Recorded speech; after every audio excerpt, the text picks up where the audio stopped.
So hey everyone, my name is Yori Kvitchko. I'm a local developer here in town. I work for Sleep Ninja Games. We've done a couple of different things at this point, which are all kind of scrolling through. We're currently working on Super Splataclism. We do a lot of contract work, which we can't talk about until it's released. We originally made Monsters Ate My Birthday Cake, which was a Kickstarted game, and I am the programmer on the team. Justin Baldwin is the designer. Some of you may have met him, he's in town as well, and Alex is our writer. So I'm going to talk to you about showcasing your game, because we have now done 4 different games that we've showcased in one way or another, and it's kind of difficult to make the decision to where to showcase your game. There's very limited time and money, as I hope most of us have pretty limited time and money. If you have infinite time and money, please tell me how you manage that. I would love that. That's a great hot tip. Um, but showcasing your game is really, really important. We all know it's super important. And there's a lot of different places to do that. Just off the top of my head, or off of what I came up with, there's PAX, there's Seattle Indies Expo, there's Indiecade, GDC, Unite, XOXO, Retro Gaming Expo. There are local meetups, different to each town. There's PIGSquad, obviously here in town, Unity PDX, as well as other ones. There's also local showcase nights in addition to meetups. So PIGSquad runs a drink and draw. OMSI After Dark has had a couple of different showcase nights where PIGSquad was able to bring people in to showcase games at OMSI. Anyways, there's tons and tons of different places where you could, at any one point, be showcasing your game. So how do you make those decisions? How do you prioritize where you should be showing it, where you should be investing your time and money, and how much money should you be investing? Because some of these things have a variable cost on top of having a very potentially expensive minimal cost. Some of them you could invest a little bit, or you could invest a lot. For example, a booth at PAX costs a lot of money, but just attending PAX and talking to people may not cost nearly as much as having a whole setup there. So my advice to you is to know why you're doing something. Know why you're showcasing your game. Set yourself a set of goals. I typically do 1 to 3 kind of primary goals. So these are my goals going into this showcase. These are the things that I'm getting out of it, and this is what I'm going to do to make sure that I accomplish those goals. And doing that before you even decide to attend a certain event or a convention or a meetup really sort of lets you prioritize which one of those things is going to be the most valuable to you, and which one of those is going to be the one that you can get the most out of, again, for your time and money. And I especially really love that we had talks about kind of talking to people and getting yourself out there, and we had talks about freelancing, we had talks about, even game audio, because although I'll be talking about this from the perspective of a developer showing off your game, I really feel like this is applicable to anybody in just about any industry, right? Every industry has places where you could go and put yourself out there in one way or another. And this kind of advice, I think, kind of applies across the board. So even if you're not a game developer yourself, even if you're just a freelancer or game kind of adjacent, I feel like this will be useful as well. So besides picking just 1 or 2 goals as something that you're going to be focusing on going in, I think it's also to remember that each of these goals are kind of separate. They're their own goals. So try to think in very, very specific terms. Okay, I've got this goal, and then I've got this goal, and I'm going to be working on them separately. So what am I talking about here as far as the different goals you can pick? Well, I try to group them into 2 different categories. So as a game developer, I have 2 entities that I'm trying to represent at any one point. I'm representing myself as a game developer, and that could be me personally, or that could be my company, right? I am Yori Kvitchko, but I am also Sleep Ninja Games. So I also kind of want to decide which one of those 2 I am. But then on top of that, I'm also representing my game. And those 2 may have very different goals. Something that might be useful to my game is going to be different from something that's going to be useful to me personally. So what about goals for my game? What are some of those goals? So first, kind of the easiest and quickest one that we can think of is selling copies. So purely just, I want to sell copies of my game. Every single person who has eyeballs on my game and likes it, that's a chance for me to make a little bit of money, sell copies. Another goal might be to get press. Put yourself out there, get press to notice your game, get people to write about your game potentially. You might be out there to generate word of mouth. It's safe. It's fine. It's very, very kind of you to tell us that. So you might be out there to generate word of mouth about your game. So that's sort of along the lines of selling copies. But remember, these are two separate goals. Generating word of mouth may lead to selling copies, but that's very different from actually getting the person who you meet or show the game to buying your game. And it's very important to keep those things separate because know what you're doing, know what you're getting into. Because trying to sell your game to the person who's playing it in front of this screen with a controller is very different from getting them to like it enough that they talk to their friends about it. And honestly, getting them to talk to their friends about it is a lot more valuable than just selling one copy of your game. You may be interested in building a more involved fan base. Besides just word of mouth, what you may be trying to do is building a mailing list. So one of the things that I try to do at every single event, or at least the ones that are maybe a little bit on the bigger side, is have an iPad with a mailing list sign-up sheet. So anybody can just type in their email. It's just a great little way to get people who care enough to type their email in or are sort of willing to let you email them. So they're sort of the one-up kind of fans of your game or of your product. And these are all things that you're sort of planning for long-term engagement. These might be the people who follow you on Twitter. These might be the people who like your Facebook page or, again, sign up for your mailing list. Again, these are all goals for your particular game. Another couple of goals you might have in mind. You might have a crowdfunding campaign that's currently going on, either Patreon or Kickstarter, and your goal might be to get people onto your Patreon or get people to contribute to your Kickstarter. And then there's a variety of playtesting opportunities that you might have. And again, I really like to separate these out because to me, they are very important. So there's playtesting from the point of view of a first impression, right? Players who have never seen your game and potentially represent the general audience, maybe people who don't play a ton of games or don't have a lot of experience. That to me is one kind of playtesting. Then I have another category in my head for experienced players.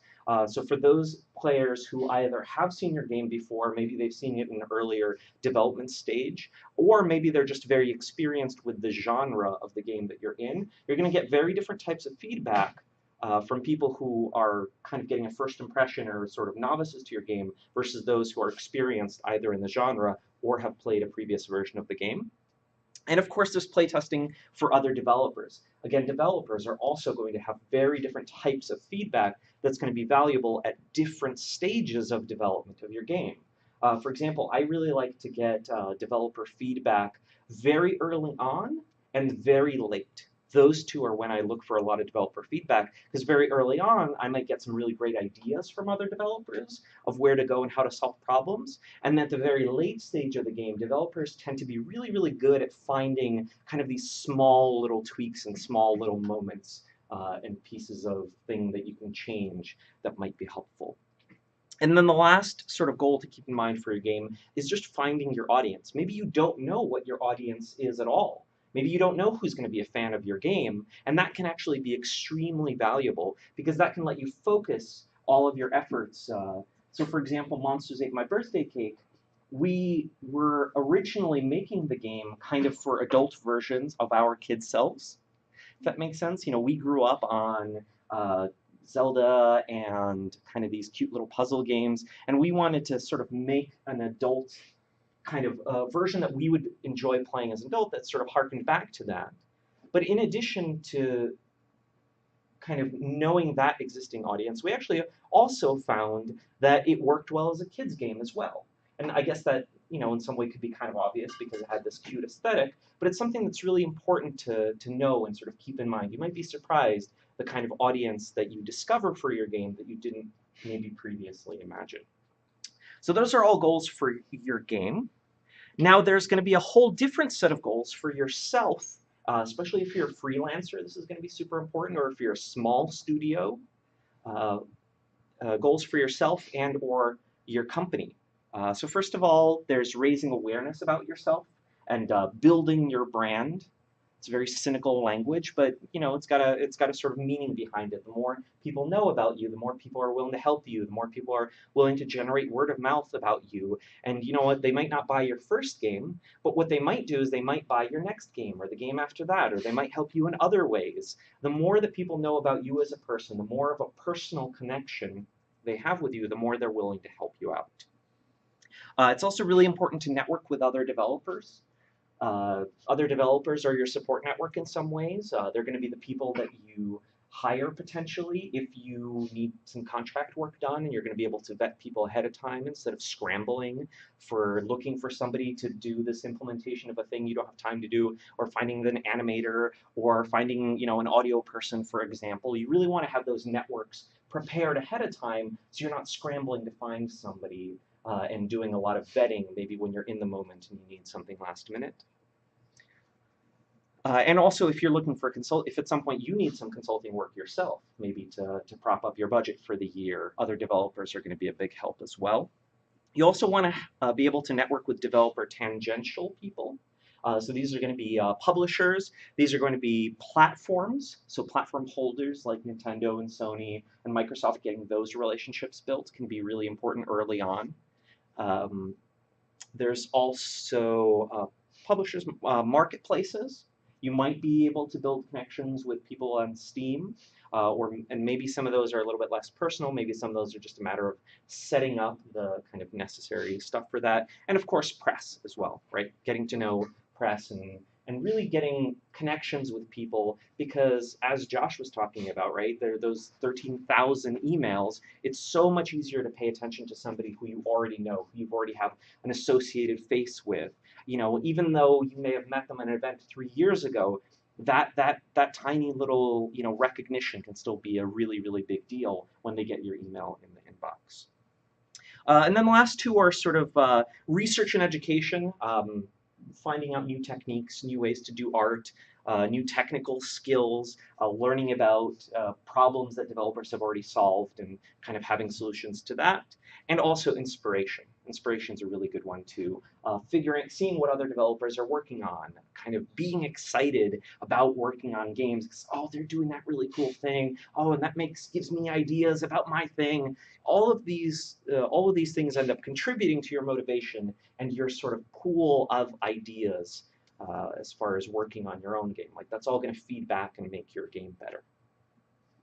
So those are sort of your two sets of goals. You know, your goals for your game and your goals for your company. So the next step for you is going to be figuring out kind of what's important to you. And I kind of can't really help there. That's an analysis that you're going to have to do depending on your own position. But I think even having that set of goals in mind really already gives you enough to start focusing on. It's like, okay, where's my weakest point? What is the thing that I don't have a lot? Like, do I have a lot of word of mouth, but I maybe don't have a lot of press? Do I already have a PR company, so maybe I'm a little bit better on press, but I don't have a good support network, right? That's just a decision that you're going to have to end up doing for yourself. But I can go through a couple of little examples on how I would make that decision for myself, and maybe that'll help you in some mirrored situations that you might run up against. So real quick, how am I doing on time? Two more minutes? Cool. So I'm going to just quickly roll through some example events. So GDC is one that's great for networking, great for raising awareness, talking to other devs, has the potential to pitch your game to publishers. So GDC I find super important because GDC, if you can afford it, it is a little bit pricey, but that really helps you build up your network a lot. GDC is great. It's got good research, education, and inspiration potential. There's a lot of developers showing really early prototypes of their games, which is awesome to see. It's really interesting to see kind of games progress as they get developed, and then it lets you feel better about the terrible state that your game is in, 3 months in. So that's great. It's not great for building a fan base. You're not going to sell any copies at GDC, but it can also be great, for example, for playtesting with other developers. And if you're trying to build a game company, or if you're doing any kind of consulting work, I think GDC is absolutely vital, especially if you're a smaller game company. So then we have PAX. It's got decent networking. So with PAX, I find that With PAX, I find that people are really tired, so you don't necessarily get to network with them as well. They're kind of done at the end of the day. You can occasionally get some really good conversations in, but just keep that in mind. People are on concrete floors standing around for 8 hours a day. You can be a little tired at networking. It can be really great press awareness and word of mouth if you manage to stand out. PAX is huge if you don't have the money to have a really cool booth, or you don't have the creativity to have a really cool booth that stands out. There's going to be a lot of people that walk by and then forget you 30 minutes later. So that's a really important kind of is it worth the money type thing. It's not great for playtesting, except maybe first impression. People tend to just like fly right by a game. They'll play for 30 seconds and leave. And it's very expensive, but the mega booth, the indie mega booth can be helpful if you can get in. What I do really like is the Seattle Indies Expo as an alternative to PAX. It's a lot smaller, but what they do is they get sort of the bleed off from PAX. They get people kind of trickle in. It's much smaller. It's much easier to stand out, and it's much more affordable. So then there's local events like the Drink and Draw. So those are sort of bigger. There's a developer event, then there's the consumer event, and then there's local events. So the PIGSquad Drink and Draw is really great. It's really great at raising awareness for yourself and getting involved with the local community. And again, that's kind of your support network here. It's great for experienced playtesting because you have the same people coming back. It's your local community. They've probably seen your game when you've showcased it at meetups or other things. And it's okay for generating word of mouth, but again, some local players could be your biggest fans. They could be the people who are most interested because they see you as a developer, they see you as a person, and therefore they're a lot more kind of invested in you, and they could be super fans, so to speak. So yeah, I'm kind of probably running out of time, right?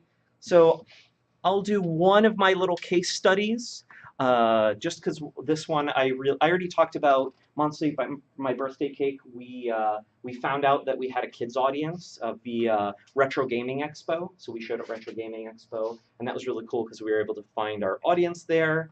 We got a lot of good first impression testers, and we got to hang out with other developers. That's just a kind of little case study, but I do like to point out this one here. So we've been working on Super Splaticalism for a little while, and the game's kind of, it's sort of in a limbo. We're probably not going to finish it anytime soon. We don't even know if it's ever going to be complete. But we went to Power of Play with Super Splaticalism anyways, because it was really important for us as a company, not necessarily for Super Splaticalism, the game. Power of Play is really great for networking with Seattle developers, and there were especially a lot of developer tangential people there. For anybody who doesn't know, Power of Play is kind of held by the Washington Interactive Network. It's this little kind of developer, kind of consumer, hard to describe expo near Seattle. But really, again, even though we were showing the game there was more of a vehicle for us to be able to network with people and sort of find, kind of show that we were developers, right? Like, we've got a game here, we're real developers, and that sort of gives you much more of a conversation piece or much more of an in to network with potentially platform holders, any press that might have been there, and local Seattle people. And it was super cheap and easy, so that was a plus too.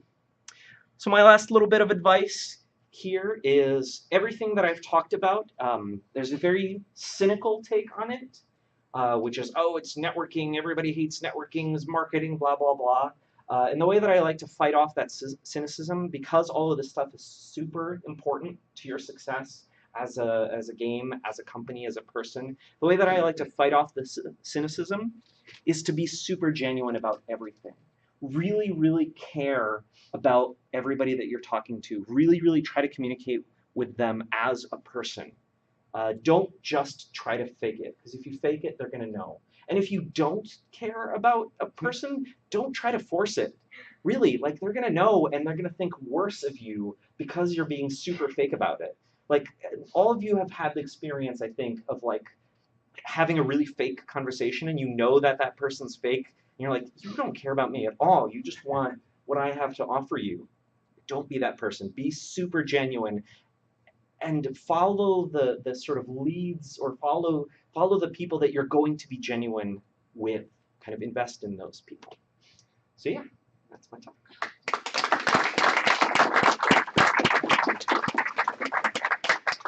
One question, I think. That'd be really good. You only have time for one. So Monsters Ate My Birthday Cake, you said it was kind of meant to have this. It was a game kind of for adults, but you found out it was for kids, and then that chained into like the Clarence game, which is more for kids. How do you deal with like that? How did you deal with that disconnect in presentation, where you're like, oh well, maybe the target audience isn't the intended audience in your like presentation. Sure. So I think the biggest thing to keep in mind is to sort of have an open mind about things, is that don't try to only design for your target audience, kind of keep an open mind about it. So when we sort of saw that it was working really well with kids, we pushed the accessibility thing a little bit more. We made sure that the controls were more accessible to kids, more something that they could get into.